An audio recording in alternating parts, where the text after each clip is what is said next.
on a crowded Red Line train headed to Ashmont. Again, and started to target me because they noticed I left them. Look at this.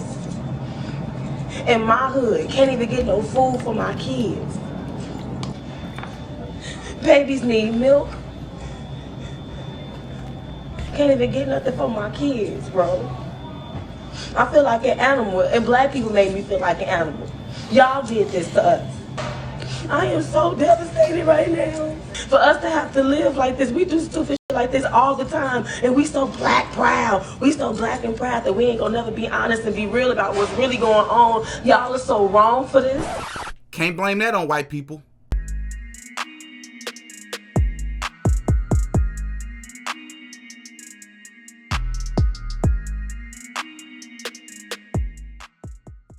Oh yeah, Didi got a podcast. Man, welcome back to another episode of the Ruling Class Podcast, or Didi Got a Podcast. And of course, I'm your host, Didi, back up in this bitch with another video. Listen, if you are new to the show, please know we are thirsty to grow and to drink some of this warm water with lemon. You can help me out by liking this video and subscribing to the channel. But don't worry, I'm going to give you a sec to do that. Help me out. We're trying to get to 50,000 subscribers. I got a long way to go. And after this video, I might lose some subscribers. But I still ask if you would subscribe. I really, really appreciate it, because we're about truth over here. All right, so listen. If you are a white person, or if you are a non-black person, I kindly and I respectfully ask for you to click off this video. Just click off this video. I will feel a lot better. And I want to do my part in making sure I say that at the beginning. Now, sure, you may not do that. You may choose to still watch this video, and I'm going to do my best, my very best, to try not to make this video too long. But I have to say that at the very beginning, because the very things I'm about to say in this video, when a black person say these things out loud, especially when you do the work that I do in real life, when you say these things out loud, you're accused of being a bootlicker, a traitor, a person that's a product of self-hate, a coon, Uncle Tom, all these different things, when you're just trying to hold ourselves accountable, right? When you said some of the things I'm about to say in this video, you are accused of trying to appease to white people. You are accused of trying to be accepted by white people. I don't care about being accepted by white people, bro. I care about bettering our circumstances, bettering our realities, our communities, and it's going to start with self-accountability. That's how we get there. Contrary to popular belief on this channel, because I'm very critical of black people, I'm very critical of women on this channel, but it's a reason for that. It's because I really care about those communities, and we got to hold ourselves accountable, and we got to fix the part that we can control and then worry about other stuff later or after the fact, right? Or simultaneously, right? I do this stuff in real life.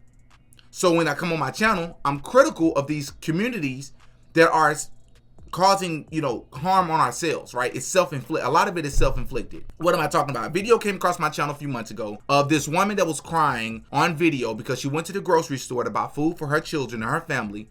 And she got to the grocery store to find out that entire store had been looted. Let's react to it together. Every grocery store looks like this. Everything is either on the floor. Look at this. Can't even get no fucking food for my kids, G. Look at this. Came in the store to try to buy something because I'm not a thief. Look at this. In my hood, can't even get no food for my kids. Oh my God. Babies need milk. Can't even get nothing for my kids, bro. I feel like an animal, and black people made me feel like an animal. Y'all did this to us. Look at this. Look at this. Look at the store. Look at this. But this is what we're fighting for. This is honoring George Floyd. People who already couldn't feed their kids, now they really can't feed their kids. Look at this. Listen, I just want to interrupt for just a sec to say, if you are enjoying this video, I ask that you please hit that like button. If you enjoy my content, if you want to help the channel, please hit that like button for the YouTube algorithm. It helps pushes my video out there. I would really, really appreciate it. Also, subscribe to my second channel if you have not subscribed yet. Link is in the description. So let me just pause it right here to I'm just going to admit something. First and foremost, I'm not going to use this video and claim that this is what most black people are doing. That's cap. That's a lot. I'm not going to use this video and pretend like A lot of black people across the country are doing this. That's cap, bro. When you look at the percentages, most of us are not doing that. Just like with these protests and burning buildings and looting, most black people were not doing that. And we're not going to get on here and lie. We're not going to use exceptions to the rule like this. But I'm going to tell you what most black communities are not doing. What we see in this video from the standpoint of accountability, right? We do things that hurt ourselves, but nobody says it out loud. So in real life, I actually work on policy. That's what I do in real life. I work on policy because while I hold us accountable on this channel, I also recognize on this channel that yes, there are policies that make it harder for poor people.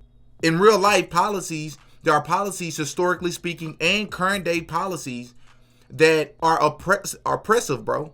And when you tweak the rule or you do something to get around those policies, they change the policies to still make it harder. When you go to communities and you see a community that's predominantly black or predominantly poor, most times that's one and the same, and you see one bank in that entire community or zero banks, and then you go right across the bridge to a community that has, I'm not even exaggerating, 25, 30,000 less people, and they got 14, 15 banks in that community. Things like that, right? That's not even debatable. I do the work in real life. It's easy to hop on social media when you don't do the work in real life and talk about systemic racism not real and you got to hold yourselves more accountable and you people are just lazy and all this, that, and the third. But when you actually do the work in real life, you realize that things are nuanced and two things can be true at the same time. And when you look at a video like this, somebody looting an entire store, you're going to have a lot of black people look at this video and look the other way. Or they're going to try to justify it. Not all black people, but a lot of black people are going to do that. This is unacceptable, bro. This is the problem. I am so devastated right now. I am so devastated right now, G. This is not okay. For us to have to live like this, we do stupid shit like this all the time, and we so black proud. We so black and proud that we ain't gonna never be honest and be real about what's really going on. Y'all are so wrong for this. You came in your neighborhood and f***ed up yours. I'm not a thief. I'm not coming in this store and stealing nothing. And ain't nobody gonna turn me into no animal or make me feel like a thief. Y'all let them white folks send y'all off once again. Look at all this shit on the floor. Wow. Y'all let those white folks set y'all off once again. Now, with that being said, let me tell you something else that I see in the work that I do.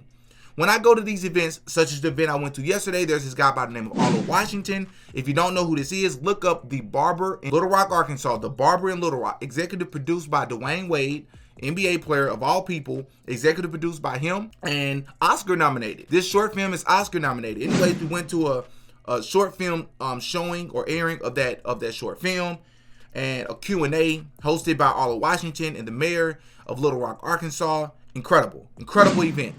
I'm gonna tell you something that you notice in these rooms. What you notice in these rooms is there's an echo chamber. So just because there's something that you agree on, you can't disagree on other things because you're gonna go against the grain and be seen as the good guy. If we want the same thing, we have to be true with each other along the way. These are people who live in public housing, and you just made a melee. You took down bus routes. There are people who live in this neighborhood who have to go back uptown to work, and you are here profiting off of our pain. So you protest every single last one of you. You think about what it's like to be a black woman in this neighborhood who lives with people in public housing who now have to walk through. And so we're at the event, and this guy walks up to me. We're having a conversation. We've only met twice. And then in the conversation, he says to me, he said, man, can I share something with you? I was like, yeah. He said, you know why I enjoy seeing you and talking with you at these events? I said, no, why? He said, because everything you just said about yourself, I already knew it. He said, no, bro, I knew that you did something important and that you were real about your work because you're genuine. He said, people can pretend to be genuine, but we're human beings, bro. You can pick up energy. He said, let me tell you something I've experienced, bro. He said, when I come in these rooms, I hear what we're talking about as black people and the struggles that we face. But let me tell you something that I also experience when I come in these rooms. Many people in these rooms, bro, we talking about systemic oppression and all these things, but a lot of them act like I don't even deserve to be at the table with them to talk about these things. He goes, But see, that's the problem. How come we can't talk about it in these rooms? When is a good time to talk about that? How come this is not the best time when everybody's here to talk about it? And I was like, I reached out and I shook his hand. I said, listen, I stand corrected. You're right. I said, because discrimination don't stop at skin color. Discrimination don't stop at gender. He said, because we're doing it to ourselves. And I said, I agree with you. Because when you come into these rooms, we talk about white people this, white people that, policy this, policies that. And there's truth to that. But the problem is when we get in these positions of power as black people, movers and shakers in these communities, we doing the same thing. When we see stuff like this, what we see in this clip right here, we not calling people out. Because the truth is, black people don't like to be held accountable. The truth is, black people act like they're better than other black people when they're in positions of power. The truth is, black people oppress other black people. Black people have their favorites. Black people discriminate against other black people all the time. Black people exclude other black people from opportunities in certain conversations all the time. That's the truth, bro. They're not worried about you. They don't care about what you're trying to do. They're faking and they're pretending too. Not all of them, but a lot of them. And we have to be real about stuff like that. When I look at videos like this goes back to the conversation I just had yesterday. Look at all this on the floor. Everything. Everything's on the floor. Tissue. We couldn't even find tissue less than 2 months ago, and now it's on the floor. Look at it. Meanwhile, we got plenty of fruits and vegetables. Facts. You see what she said there at the end? We have plenty of fruits and vegetables. Black people that looted the store, but left the freshest and the most healthiest foods in the store, and we wonder why we obese. But whatever. That's besides the point.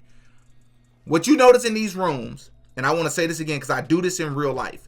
What you notice in a lot of these rooms is that when you have people who are fighting for the same cause, it's an echo chamber, and they don't acknowledge that things are nuanced. What do I mean by that? If you got two people who's defending Michael Jordan as the greatest player of all time, and you got two people defending LeBron James as the greatest player of all time, I'm on the side of Michael Jordan in real life, for what it's worth. I'm defending Michael Jordan. And in the middle of debating these two people that believe that LeBron James is the greatest player of all time, my partner in crime here, who's also defending Michael Jordan, says out loud, well, let's really talk about it. LeBron James really not even top 5 if we really talk about it. I know I don't agree with that. Let's really talk about it. If you put LeBron James in a different era, LeBron James wouldn't have nearly as much success. I definitely don't agree with that. How come we can't say that? Just because we believe the big picture, being Michael Jordan is the greatest, doesn't mean we have to agree with all the details of how to get to that conclusion. LeBron James, in my estimation, is the second greatest player of all time. Kobe Bryant is my favorite player of all time. There's nuance to things, bro. He may not agree with that. But when you get in these rooms and you talk about what's holding black people back, we only talk about policies and discrimination and racism, but we don't talk about culture. We don't talk about the other problems that are holding us back, like us. The self-inflicted harm, doing BS like this that we saw in this video clip. This is what's holding us back. But we don't like to talk about that because if you go any bit against the grain, you're called out for it. You're shunned upon. You're left out of those conversations. And you're going to see that black superiority that I was just talking about earlier in this video.